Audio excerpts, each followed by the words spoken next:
रघुनंदन गारू जी, यहाँ बैठे हुए सभी मेरे वरिष्ठ साथी और प्रोफेसर लोग, भगिनी एवं सभी बंधु, बहुत समय के बाद क्लासरूम में आने का सौभाग्य देने के लिए मैं आचार्य श्री का बहुत ही अच्छा लगा। रघुनंदन गारू को सुनकर मैं आपका और भी एक आभार प्रस्तुत करना चाहता हूं कि आपने आज हमको सुभाष चंद्र बोस जी को पुष्पार्पण करने का सौभाग्य दिया। इसके लिए भी मैं आपका बहुत बहुत शुक्रगुजार हूँ। अब लेक्चर का जो समय हमारे पास था वो तो चला गया, सो अब तो रिसेस का बेल बज गया। उसके बावजूद भी मैं 2-3 चीजें आपके साथ शेयर करना चाहता हूँ। सुभाष चंद्र बोस जी को जब मैं पुष्पांजलि कर रहा था तो मेरे मन में आया कि मैं आपके साथ शेयर करूं। आप कितने भाग्यशाली हैं और नए भारत के विद्यार्थी के नाते आप गौरव कर सकते हैं कि जहां जॉर्ज पंचम की प्रतिमा लगाई गई थी, उस प्रतिमा को हटाकर उसकी जगह पे अब सुभाष चंद्र बोस की प्रतिमा लगाई गई है। ये प्रतिमा को लगने में 75 साल लग गए, तभी जाके ये प्रतिमा कर्तव्य पथ पे लगी, जिसको राजपथ बोला जाता था।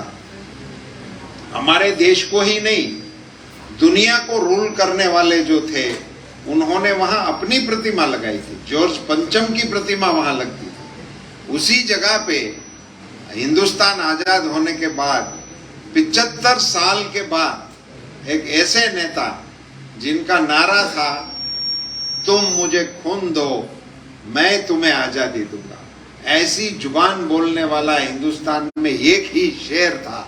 ऐसे नेता का प्रतिमा का अनावरण जिस देश में हुआ है, इसको नया भारत आप कह सकते हो। आप कह सकते हो कि हमारा भारत है। कई चीजें मैं आपके साथ शेयर कर सकता हूं। हिंदुस्तान में जब आप पढ़ रहे हो और आप रघुनंदन गारू जी के कहने के मुताबिक अपना डेस्टिनी, अपना गोल बनाने के मन में लग गए होंगे, मगर आपका सौभाग्य है कि आप उस समय उस कालखंड में अध्ययन कर रहे हो, उसके लिए प्रिपेयर हो रहे हो जब हिंदुस्तान विश्व के अध्यक्षता कर रहा है। अब हम G20 के अध्यक्ष हैं इसी कालखंड में।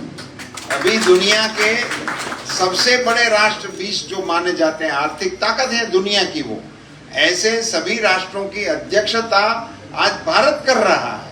और ऐसे भारत के आप विद्यार्थी हो। अब आपको जो चलाना है वो उस भारत को चलाना होगा जो विश्व की गुरुता करता होगा। ऐसे भारत की रचना करने में हमारे प्रधानमंत्री जी लगे हैं। एक किताब इनकी आई है, मोदी एट द 20। शायद आप लोगों के बीच में आई हो ना आई हो, मैं रघुनंदन जी को बताऊंगा कि आचार्य श्री के माध्यम से एक बार G20 बुक को लेकर यहाँ एक कार्यक्रम किया जाए। उस पर रघुनंदन जी बोलेंगे और किताब भी आपके संज्ञान में आनी चाहिए। ये मैं भारतीय जनता पार्टी का कार्यकर्ता हूँ, मेरी पार्टी की बात मुझे बतानी चाहिए इसलिए नहीं कह रहा। पॉलिटिक्स के लिए मेरे पास और फील्ड है ही, मैं वहां जाके कुछ भी कहना है कहता रहूंगा, सुनता रहूंगा।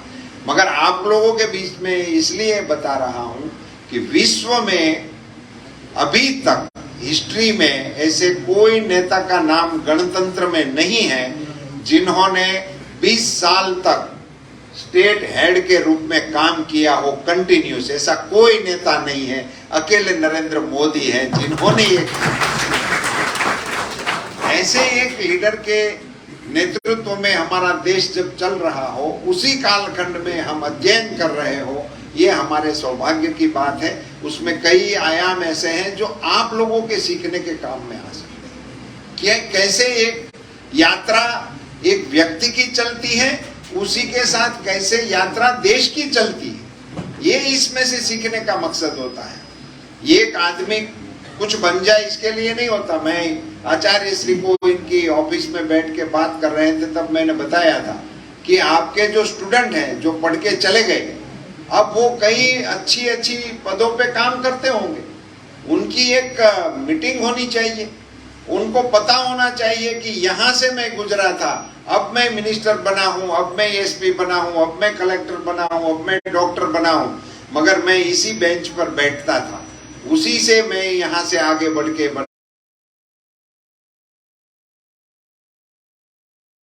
हूँ। इनका दायित्व बनता है कि वो भी अपनी संस्था में कुछ कंट्रीब्यूट करें, और कंट्रीब्यूट करने के लिए बहुत बड़ी राशि देने की जरूरत नहीं है, मगर उनके मन में ये भाव पैदा होना चाहिए कि मैं नियमित रूप से इस पौधे को पानी दूंगा। पानी का जखीरा किसी छोड़ पे डाल देने से फायदा नहीं होता, उसको जब जरूरत होती है, जितनी जरूरत होती है उतना पानी देना चाहिए। इसीलिए नियमित रूप से हमारी संस्था को मदद करने का भाव उस सारे विद्यार्थियों में जगे, और आप भी उसको मन में संजोए रखो। कल आप भी इस कॉलेज को छोड़ के निकलोगे, आप भी समाज जीवन में जाओगे, आप भी कई अच्छे पदों पे, बिजनेस में, कहीं पे भी आपकी प्रगति अनिवार्य रूप से होनी है, मगर जो प्रगति आपकी होनी है उसके बीज इस कॉलेज ने आपके मन तन में डाले हैं। इसको गढ़ने की कोशिश यहाँ के शिक्षकों ने आपके साथ की हुई है, उसी को याद रखते हुए आप भी इसमें कंट्रीब्यूट करने का मन बना के जाएंगे तो मुझे लग रहा है कि संस्था बहुत अच्छी तरह से चल रही है और अच्छी तरह से आगे बढ़ेगी। आचार्य श्री ने उनके प्रवचन में भी बोला था, और हमको एक ज्ञापन के रूप में भी बताया गया है कि यहाँ कुछ हॉस्टल की सुविधा के लिए यदि भारत सरकार की ओर से कुछ हो सकता है, मैं जरूर आपके इस इश्यू को हमारे एचआरडी मिनिस्टर के साथ बैठ कर आपकी सहायता देने की कोशिश करेंगे। आज प्रधानमंत्री जी ने जो नई शिक्षा नीति का आह्वान किया है, बहुत लंबे अरसे के बाद इस राष्ट्र को शिक्षा नीति मिली है, ये बड़ी विडंबना की बात थी, अब मिल ही गई है, और कितनी नई इसमें ताकत है। और सबसे बड़ी ताकत तो ये है कि प्रादेशिक भाषाओं को बल देने का शिक्षा नीति में बड़ा प्रावधान है।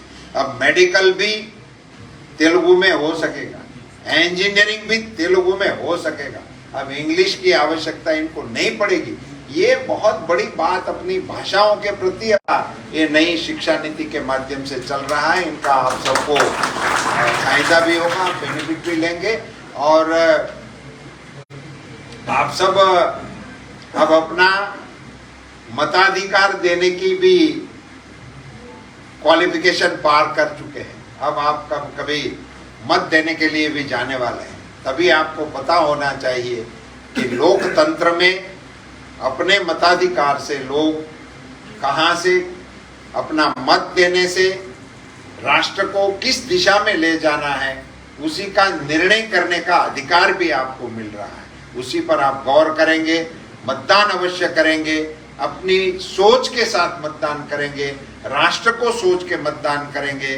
देश में क्या हालात हैं, कैसे चल रहा है, हमारे देश को कल तक कोई पूछते नहीं थे, आपके संज्ञान में होगा। एक ही घटना मुझे बतानी है, प्रधानमंत्री श्री नरेंद्र मोदी जी के वीजा को अमेरिका ने नकार दिए थे, वीजा इनका रिजेक्ट हो गया, वो वीजा नहीं दे रहे थे, वो आज एयरपोर्ट से व्हाइट हाउस तक रेड जाजम बिछाकर उनका स्वागत करने के लिए भी रेडी रहते हैं।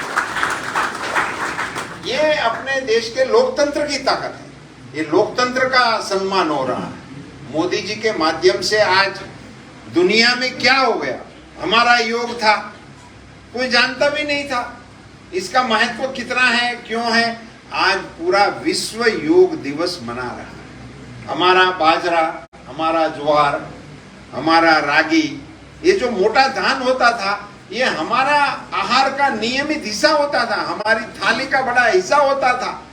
प्रधानमंत्री जी की पहल से पूरे विश्व ने ये 2023 को मिलेट डे के, मिलेट ईयर के रूप में मनाने का निर्णय किया। पूरा मिलेट ईयर मना रहा है पूरा विश्व। आपकी जो हमारी परंपरा का धान था वो आज पूरे विश्व की डिश में जाएगा। इससे हमारे देश के किसानों को, हमारे मटेरियल को इतना महत्व मिल रहा है। ये विश्व के मंच पर योग डे का होना, विश्व के मंच पर मिलेट ईयर का होना, विश्व संज्ञान में रखते हुए इस महाभारत को आपको आगे चलाना है। इसी मन में विचार रखते